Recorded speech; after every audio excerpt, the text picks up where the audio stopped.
E a Bíblia fala de um rei chamado Josias. A Bíblia fala que Josias, ele foi um rei, que ele começou muito novo a reinar. A Bíblia fala com 8 anos de idade, ele já começou a reinar dentro de Israel e dentro de Judá naquele tempo. A Bíblia diz que esse rei, ele fez um trabalho que agradou o coração de Deus.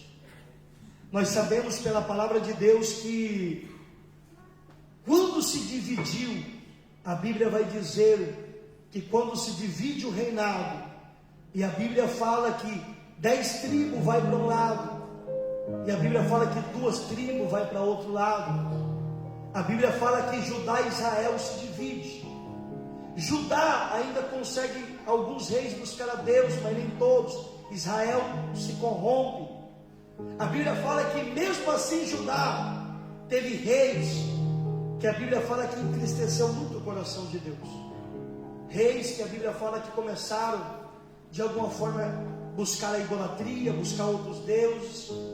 E a Bíblia fala que por isso Deus permitia situações, Deus permitiu o inimigo vir contra a vida deles. Até a Bíblia fala que chegou um momento que levantou esse rei chamado Josias. Josias, quando ele se levanta, a Bíblia fala que ele sente algo no coração. Ele sente o desejo no coração de reparar o templo de Deus. Ele sente o desejo de fazer uma reforma no templo de Deus. E quando ele manda um dos seus servos ali, a Bíblia fala que eles olham ali a condição, os sacerdotes, os levitas, e a Bíblia fala que entre aquilo, dentro do templo, eles encontram um livro. E este livro era um livro da lei. Nós sabemos que naquele tempo a lei, amém, ela era dividida em 5 que era Gênesis, Êxodo, Levítico, Número e Deuteronômio. A Bíblia vai dizer que isso é chamado como Pentateuco. E quando foi encontrado este livro, é onde está escrito as leis de Moisés, tudo que Moisés tinha deixado diante de Deus. Quando um escrivão vem e lê para o rei, e o rei vê que o povo está totalmente fora daquilo que estava escrito, ele rasgou as suas vestes. A Bíblia vai dizer que ele se humilhou, ele chorou, e ele colocou no seu coração, a partir daquele momento, a fazer uma mudança muito grande no seu reinado. Impomos leis, tirando os jovens que causavam escândalo, tirando a idolatria, tirando tudo aquilo que não era do agrado de Deus. Quando esse rei faz isso, a Bíblia fala que Deus se agrada dele. E quando ele manda consultar a Deus por o que estava acontecendo, eles vão até uma profetisa, e a profetisa diz assim: manda dizer para Josias desta maneira, que por causa da rebeldia dos outros reinados, eu já decretei que eu vou entregar este povo na mão dos seus inimigos. Só que porque ele se humilhou, porque ele se arrependeu, porque ele chorou, fala para ele, no tempo dele, no tempo do reinado dele, ele vai viver um tempo de paz. Ele vai descer a sepultura em um tempo de alegria, porque eu estou abençoando enquanto ele está no reinado, porque ele colocou no coração em buscar a minha presença. Esta mensagem nos ensina algo tremendo aqui. Nos ensina um rei que foi um rei mais piedoso de todos os tempos. E esse rei que foi piedoso, que a Bíblia diz, nos ensina lições maravilhosas, que nos vai fazer prosperar, que vai nos fazer alcançar os nossos objetivos. Eu tenho certeza que você que entrou aqui hoje, você tem um projeto, você tem um propósito, você tem no seu coração um desejo. E a Bíblia nos ensina aqui que quando esse homem tomou a primeira que foi se preocupar com as coisas de Deus, Deus começou a se preocupar com aquele homem, mudar a vida daquele homem. Quando eu olho para esta mensagem, eu aprendo algo, que uma lição que Deus nos ensina é dar valor às coisas de Deus. Quando você dá valor àquilo que Deus colocou nas tuas mãos, Deus também vai dar valor na sua família, Deus também vai dar valor no seu trabalho. Enquanto os reis não se preocupavam com isso, este rei no seu coração colocou esse desejo, do que? De se preocupar com as coisas de Deus. Nós vemos hoje que vivemos em um tempo que muitas pessoas se esqueceu que a nossa vitória, que a nossa prosperidade, que o nosso milagre, ele não vem de homem, ele não vem de mulher. Você tem que entender que a tua vitória, ela vem de Deus. A Bíblia diz em Salmo: em vão é nós pular de madrugada e nós dormir tarde, se Deus não nos abençoar. Então nós aprendemos que sim, nós temos que fazer a nossa parte e trabalhar, mas nós temos que entender que a nossa bênção, ela vai vir através de Deus. E muitas pessoas, por não dar valor ao seu ministério, muitas pessoas por não dar valor àquilo que Deus colocou nas suas mãos, muitas das vezes acaba passando por lutas, por problemas, por dificuldade. Por quê? Porque deixou de lado o quê? Aquilo talvez que Deus confiou nele, aquilo que Deus confiou nela. Talvez não se importa mais em pregar, não se importa mais em louvar, não se importa mais em vir para a igreja, não se importa mais com as coisas de Deus. E quando você deixa Deus de lado, isso é ruim para você. Por quê? Porque a bênção tua não vai vir do seu patrão, a sua bênção não vai vir do intendente, a sua bênção não vai vir do presidente, a sua bênção não vai vir do senador. Eles podem fazer alguma coisa para melhorar o país, glória a Deus por isso, mas você tem que entender que a tua vitória, ela vem da parte de Deus. E quando você coloca no teu coração em fazer a obra de Deus, em dar valor às coisas de Deus, Deus também começa a dar valor àquilo que é seu. Deus começa a prosperar, Deus começa a abrir as portas, Deus começa a fazer aquilo que é para fazer. Através da atitude desse homem, de se preocupar com a obra de Deus, a Bíblia fala que ele encontrou um livro. E esse livro que ele encontrou foi um livro que mudou a vida dele, que mudou a história dele. Se você olhar para a palavra de Deus, você vai ver que quando ele lê aquela palavra, ele se arrepende. A Bíblia fala que uma grande libertação começa a vir sobre o povo de Israel. Por quê? Porque ele encontrou algo que Jesus mesmo tinha falado.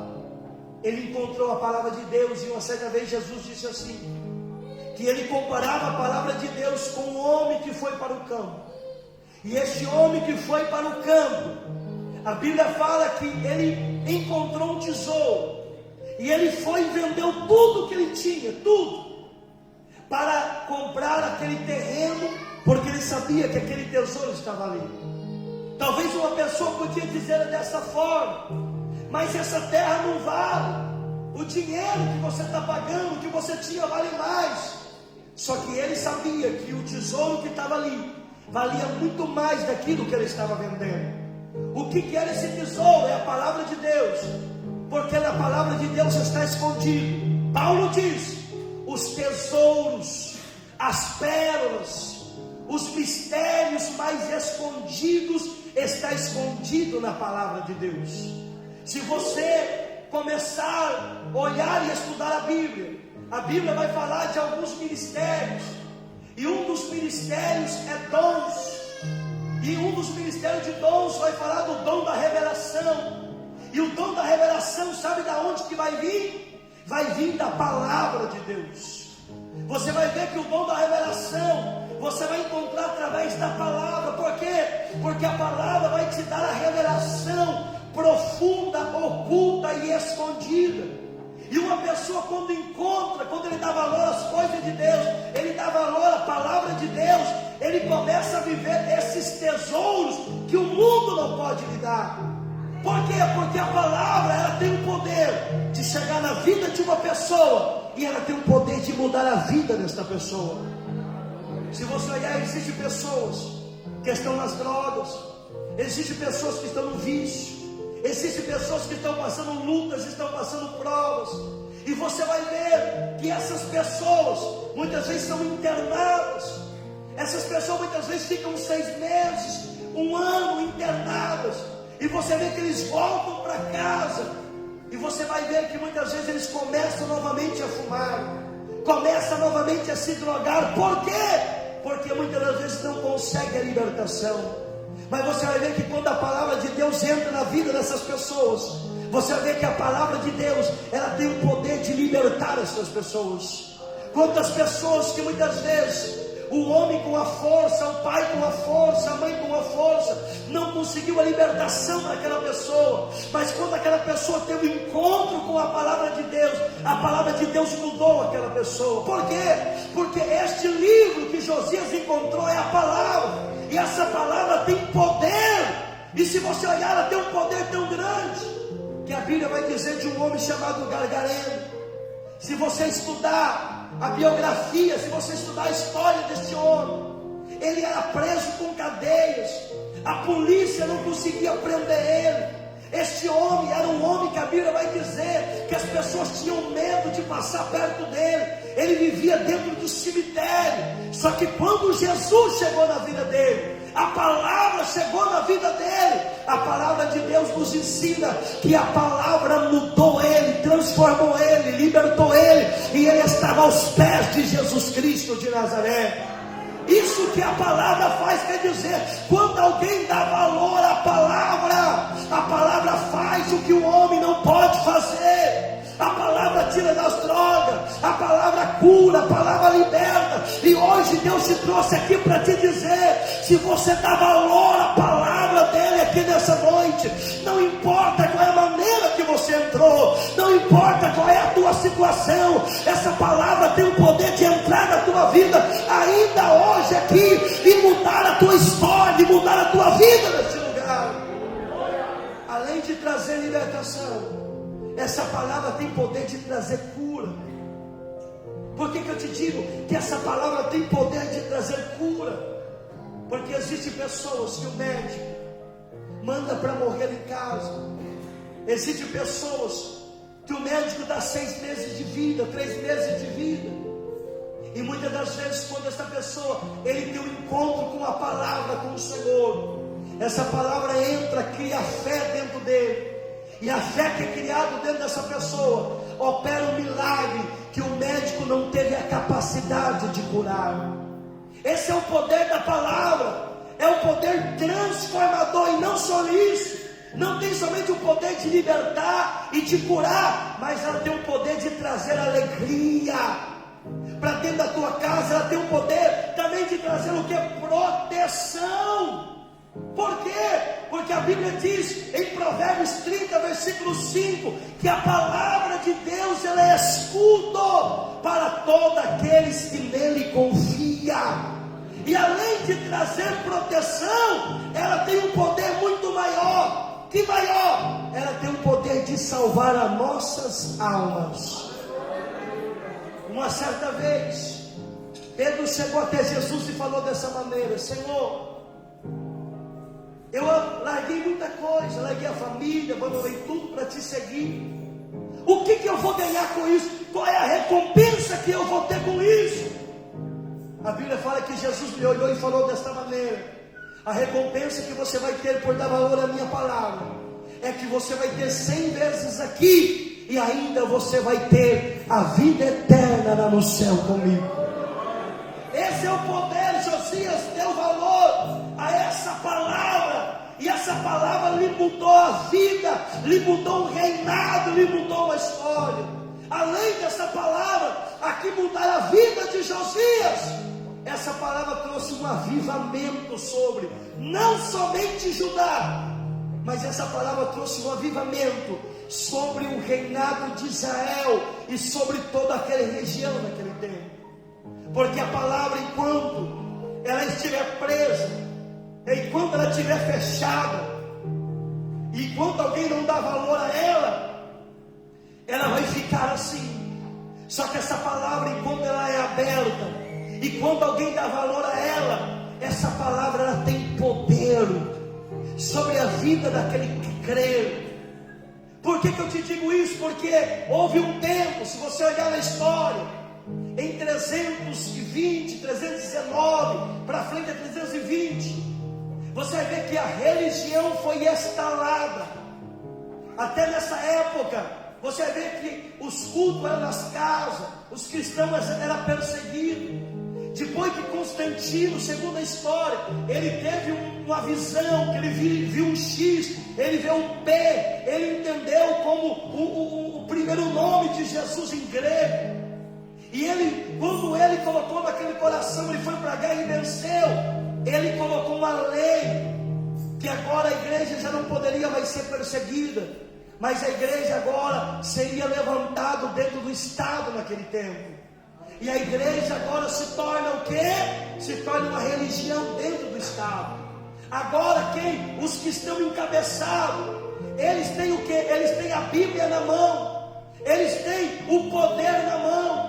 Só que agora a Bíblia, ela está somente em algumas linguagens, nem todo mundo entende a Bíblia. Então eles têm que escutar o quê? Eles têm que escutar o que as pessoas estão dizendo, o que os seus líderes estão dizendo. E aqueles que talvez conheciam a Bíblia, que estavam ali dentro, que queria talvez de alguma forma dizer está errado, era colocado dentro da praça, era queimado, era morto por heresia. Só que chegou um dia que a palavra de Deus fala que Deus levantou um homem, segundo a história, em 1517, Martinho Lutero está na Alemanha, ele está ali estudando a Bíblia, está lendo a palavra, e ele vê que aquilo que a religião ensinava naquele tempo não era o que estava escrito na palavra. Então ele começa a se impor contra a religião, ameaçado de morte, perseguido, mas mesmo assim ele não temeu. Ele lançou 95 teses, e essas 95 teses que ele lançou, segundo ali a história, foram contra a religião daquele tempo. E ele colocou 5 pilares da reforma, principais desde aquela época, que trouxe avivamento e que mudou a história do Evangelho até o dia de hoje. Foi aonde surgiu, foi aonde nasceu o protestantismo, é a religião que nós estamos hoje. Quando Martinho Lutero colocou esses 5 pilares desde aquele tempo da reforma, ele colocou primeiro, que desde aquele momento o que valia não era o que a religião estava dizendo, mas o que valia era o que a palavra de Deus e que a Bíblia estava dizendo. Quando ele fez isso, por que ele fez isso? Porque 2 Timóteo, capítulo 3, versículo 16 e 17, vai dizer que a palavra de Deus, ela tem tudo o que nós precisamos. Por quê? Primeiro, a palavra de Deus, ela é apta para ensinar, ela é apta para repreender, ela é apta para corrigir, ela é apta o quê?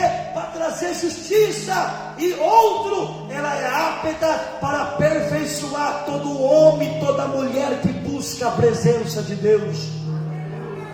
Quando ele colocou esse primeiro pilar, somente a Bíblia, ele colocou o segundo, somente a Cristo. Por quê? Porque a religião tinha implantado naquele tempo muitas maneiras, muitos jeitos para ganhar dinheiro. E uma das maneiras era fazendo imagem de escultura.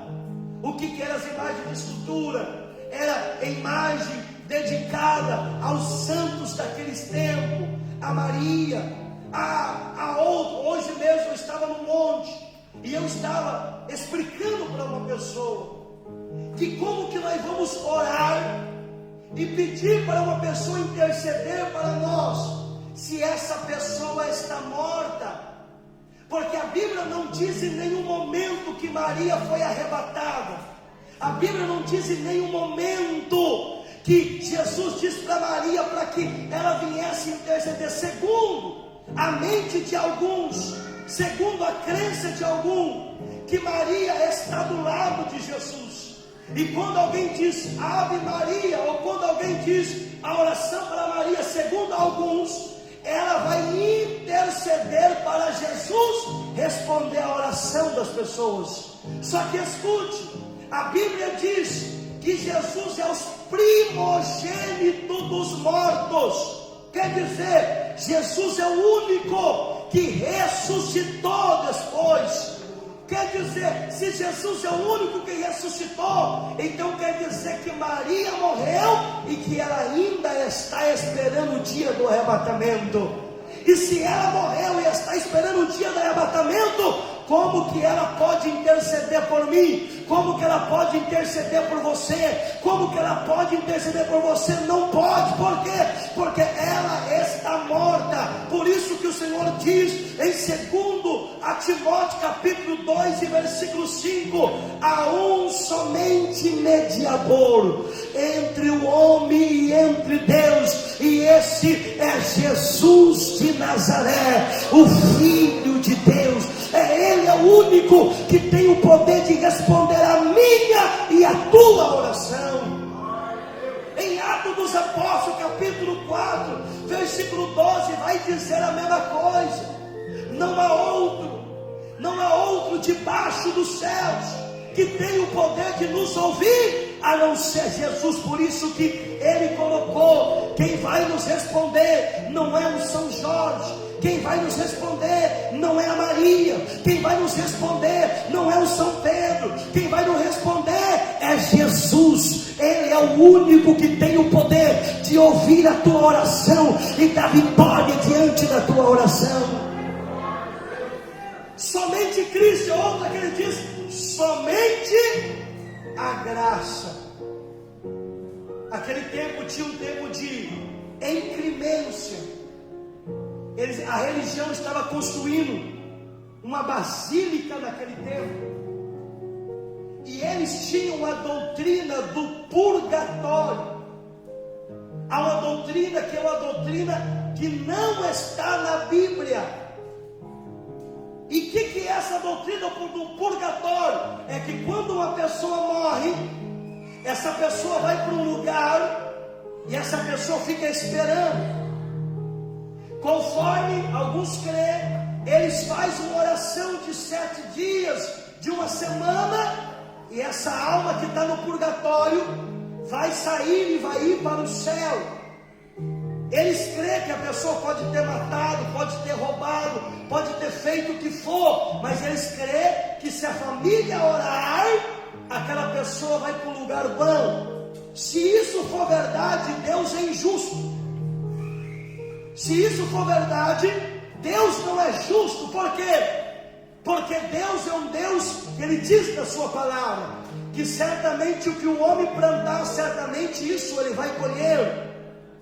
E se minha família vai decidir por mim para onde eu vou depois que eu morrer, se torna fácil, porque a pessoa vai fazer o que ele quiser aqui. Ele vai matar aqui, vai roubar aqui, vai destruir aqui. A família ora, ele vai para um lugar bom. É fácil demais, mas não é assim.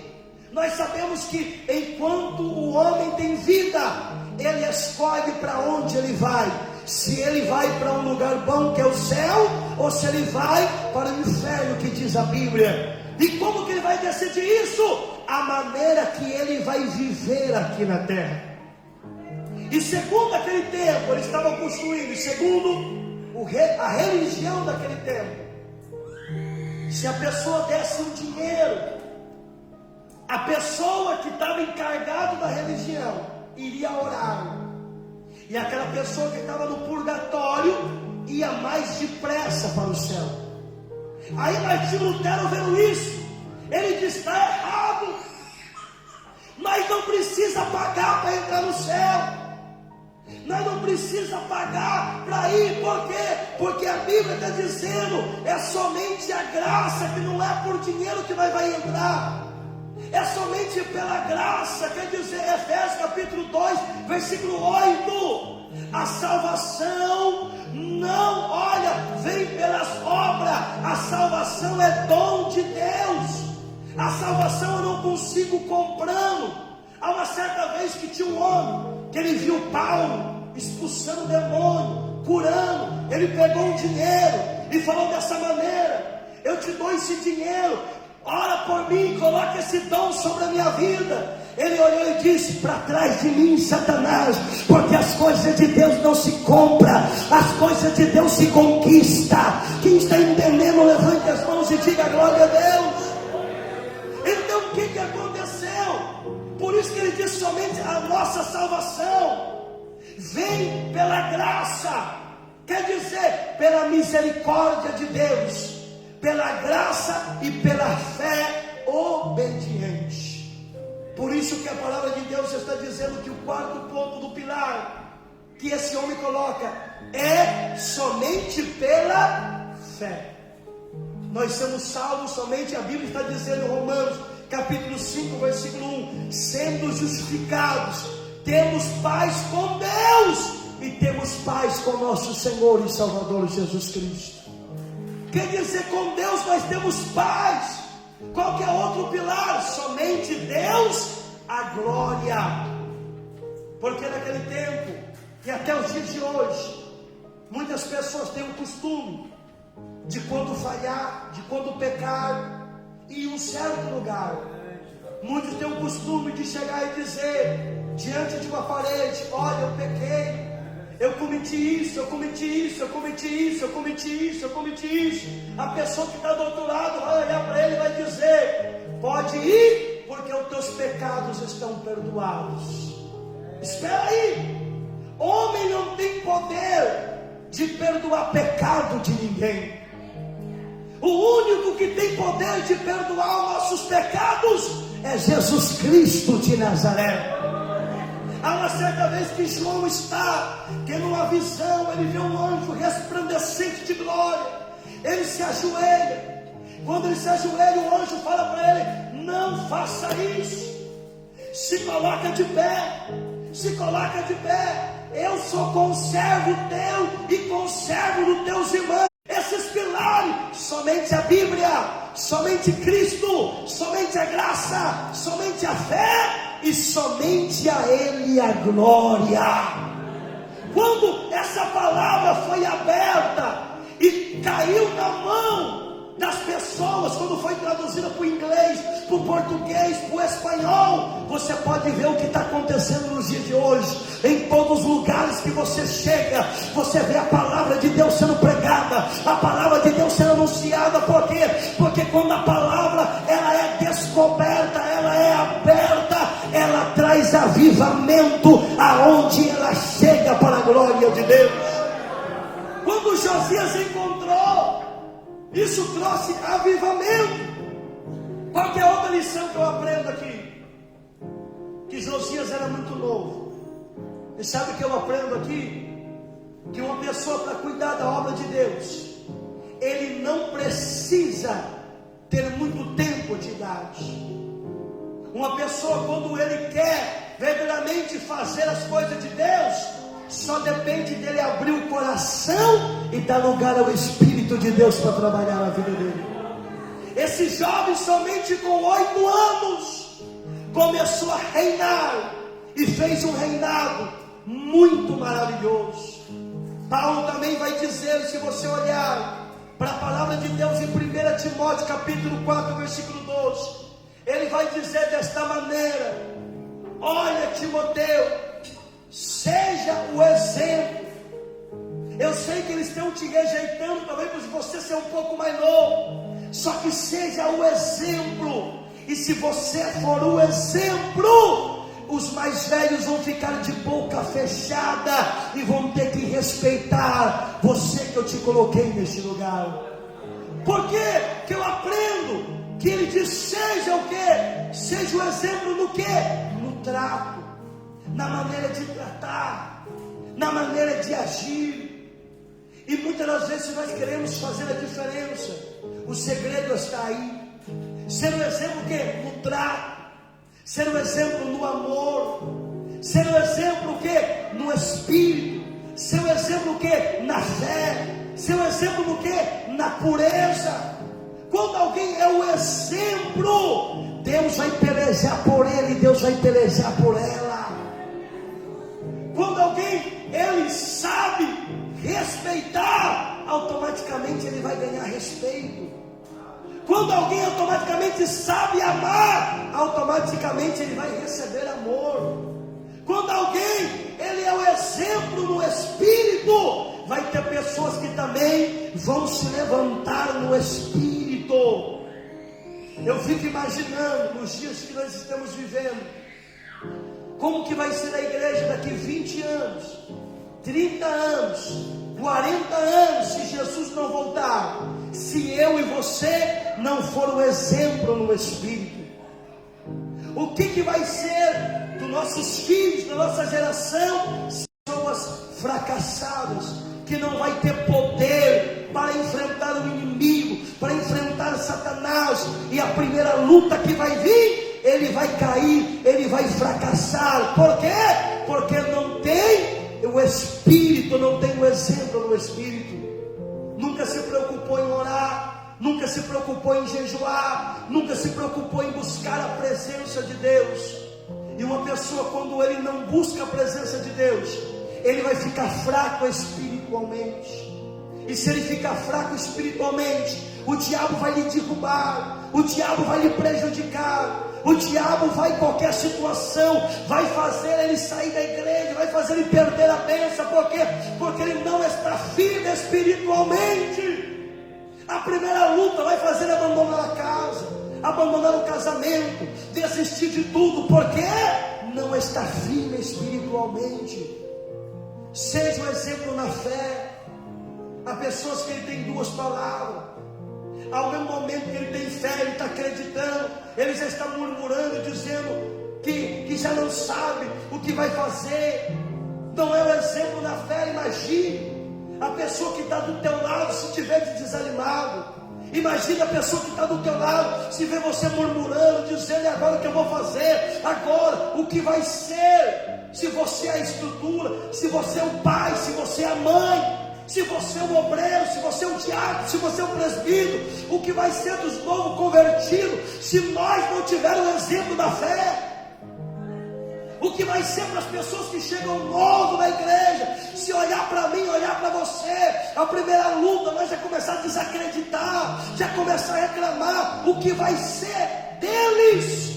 Mas agora, se eles olhar para mim, olhar para você, e mesmo na luta, mesmo na prova, mesmo na dificuldade, eles vêem firmeza na nossa vida. Não, Deus vai nos dar vitória. Não, Deus vai abrir a porta. Não, Deus vai curar, Deus vai libertar. A mesma fé que vai estar em você vai ser transmitida para ele, e essa fé que vai ser transmitida para ele vai fazer ele vencer as batalhas, vai vencer ele vencer as lutas, como você também vai vencer. Sendo um exemplo na pureza, em toda maneira de ser. Eu fico hoje, você pode procurar hoje, muitas igrejas, pode procurar, 90% das igrejas hoje, eu não conheço o mundo inteiro, quem conhece é Deus, mas eu não sou mais o exemplo na pureza. O 90% das igrejas hoje são igrejas que já não se preocupam mais em se santificar e em se preparar para o noivo que vai vir buscar. Hoje a maioria das igrejas, eles pregam a libertinagem. O que é a libertinagem? Aquilo que você pode fazer o que você quiser. Deus não está aí na maneira de você se vestir, Deus não está aí na maneira de você converter, e é mentira. Porque a Bíblia diz em Coríntios que nós somos o templo do Espírito Santo de Deus, e o Espírito de Deus que habita em nós, ele tem ciúmes. Paulo, ele pega firme quando está combatendo contra a idolatria, quando está dizendo com a comida sacrificada, ele está dizendo tu não sabe, quando ele está dizendo sobre a prostituição, porque a igreja de Coríntios era uma igreja que estava se prostituindo. Se você olhar a história, há uma deusa que estava naquele lugar, que tinha 1000 sacerdotes, 1000, e segundo a história, essas 1000 sacerdotes saíam todos os dias à tarde, para vender o seu corpo, para se prostituir, como culto a essa deusa. E alguns das igrejas de Coríntios estavam se contaminando. E aí o Senhor vem e diz: vocês não sabem que o que se ajunta com a meretriz se torna somente um corpo? Vocês não sabem que vocês são o templo do Espírito Santo de Deus? Aquele que peca fora do corpo é uma coisa, mas aquele que peca com o seu corpo é outra coisa. Ele estava dizendo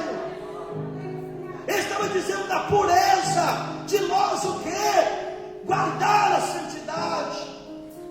Hoje, a maioria dos lugares parece mais um desfile de modas. A maioria dos lugares hoje, as pessoas já não guardam mais a santidade, mais o pudor. Não é pecado de maneira nenhuma um irmão, uma irmã se vestir de maneira decente, não é pecado. Uma pessoa se vestir bem, mas de uma maneira comportada, não é pecado, porque cada um se veste da maneira que a condição que Deus lhe deu. O pecado é quando você vai para a vaidade. O pecado é quando você veste uma roupa que está aparecendo aqui a sua parte da frente. O pecado é quando você veste uma roupa que está aparecendo as tuas pernas. O pecado é quando você veste uma roupa que está trazendo sexualidade. Aí está saindo a pureza, aí está saindo o pudor. Mas levanta a tua mão, mas bem-aventurados são aqueles ainda que guardam a palavra e a pureza de Deus. Será que tem alguém aqui? Levanta a mão para o céu e pode glorificar o nome de Jesus. Aleluia! Ele diz: seja o exemplo. Se você for o exemplo, ninguém vai poder. Ele era jovem e ele fez a diferença. E Deus está dizendo: não importa se você é jovem ou a idade que você tenha, mas você pode fazer a diferença através do seu exemplo para a glória de Deus. Aleluia! Eu termino agora com essa palavra. Deus honrou Josias, sabe por quê? Porque Josias foi um homem que buscou a Deus. Sabe o que eu aprendo aqui? A importância, irmão, de buscar a Deus. Escute algo. Eu não sei se é daqui 1 ano, daqui 2 anos, daqui 10 anos, ou se é quando Jesus voltar, mas essa palavra vai se cumprir na sua vida, que busca a Deus. Levante as suas mãos. Malaquias 3,18. E outra vez vereis a diferença daquele que serve a Deus e daquele que não serve a Deus. Quando eu olho para essa eu vejo, há uma diferença. As pessoas vão ter que ver a diferença na tua vida. Josias teve a diferença para buscar. Hoje eu gosto muito de conversar da Bíblia. Hoje no monte estava falando sobre a palavra. E sabe o que eu estava falando? Imagina, Jesus não tem o poder de livrar nós das lutas? Tem. Jesus não tem o poder de livrar nós das dificuldades? Tem. O poder é dele, a glória é dele. Por que muitas vezes ele nos livra, ele não nos livra? Por que muitas vezes ele permite as provas? Por quê? Porque muitas vezes ele quer provar a nossa fidelidade diante dele. Sabe o que eu posso ver? Eu posso ver todos aqueles que sofreram por Jesus, aqueles que passaram luta por Jesus, aqueles que passaram problemas, perseguições, dificuldade por Jesus. Eu posso ver o tribunal de Cristo, e eu posso ver Jesus. Eu já contei uma vez, eu só lembro uma vez que eu tive uma visão tremenda com Deus. No começo Jesus ele vinha em minha direção. Ele vinha resplandecente de glória. E eu lembro que a única coisa que me dava vontade era de chorar. Chorar. Eu não conseguia falar mais nada. A presença de Deus é tão grande que eu não tinha palavra para dizer, eu só chorava. Eu fico imaginando essa presença, esse Jesus vindo para o nosso lado. E eu posso ver no tribunal de Cristo, Ele olhando para mim, para você, dizendo: olha, você buscou a minha presença. Lembra de quando você sofreu? Lembra de quando você passou luta? Lembra de quando você passou prova? Lembra quando tinha tudo para você desistir, você não desistiu? Lembra quando aconteceu isso, aconteceu aquilo, mas mesmo gemendo, mesmo chorando, mesmo você ficou firme na minha presença, está lembrado? Ele vai olhar e vai dizer: agora chegou o momento de eu te honrar, agora chegou o momento de eu mostrar que eu sou na tua vida. Escute, Paulo diz: se nós buscarmos a Deus somente pelas coisas dessa terra, nós somos os mais miseráveis dos homens. Por quê? Porque ele diz que a glória que há de se revelar não se compara com as provações e com as lutas que nós passamos aqui nessa terra. E a palavra que eu tenho para você é: levanta a tua mão, fica firme, porque vai valer a pena. Aleluia! Oh Espírito de Deus, quando este homem ele colocou no coração buscar a Deus, Deus lhe abençoou. Já termino com este homem chamado Jaspe. Se nós olharmos, a palavra de Deus vai nos dizer em 1 Crônicas, capítulo 4, 9 e 10, um descendente de Judá, que a sua biografia é desse tamanhozinho assim, 2 versículos. Só que a Bíblia vai falar que esse homem, a Bíblia fala que ele buscou a Deus. E por ele buscar a Deus, esse homem chamado Jaspe, a Bíblia vai dizer em 2 versículos, ele foi o mais ilustre dos seus irmãos. Deus lhe abençoou mais do que todos os seus irmãos. A segunda coisa que Deus fala, Deus lhe abençoou muitíssimos. A terceira coisa que Deus fala, Deus ampliou as suas tendas, os seus termos foi ampliado. A quarta coisa que eu aprendo aqui, a mão de Deus foi com ele. A quinta coisa que eu aprendo aqui, Deus respondia às orações de Jaspe. Esses são os benefícios e essas são as promessas para uma pessoa que busca Deus. Levanta a mão, e se você for como Josias, você for um homem, você for uma mulher que busca Deus, tenha certeza que a promessa de Deus vai se cumprir na tua vida. Quem crê aqui, levanta a mão e diga glória a Deus. Quem recebe esta palavra, diga amém. Josias, um homem piedoso, que nos deixa lições aqui nessa noite. Se coloca de pé, em nome de Jesus. Eu quero orar por você neste momento, pela sua vida, pela sua casa. Levante as tuas mãos para o céu. Senhor meu Deus e Senhor meu Pai, olha a tua igreja, meu Deus, olha o teu povo aqui nessa noite, que veio, meu Deus, para te adorar. Senhor, te damos graça por esta palavra aqui, Senhor, neste momento. Abençoa cada vida, abençoa cada irmão, abençoa cada irmã. Estenda, meu Deus, as tuas mãos trazendo resposta. Estenda, meu Deus, as tuas mãos trazendo bênção, trazendo milagres, meu Deus, que esta palavra venha falar em corações, venha falar em vidas, venha falar em pessoas, Senhor. Estenda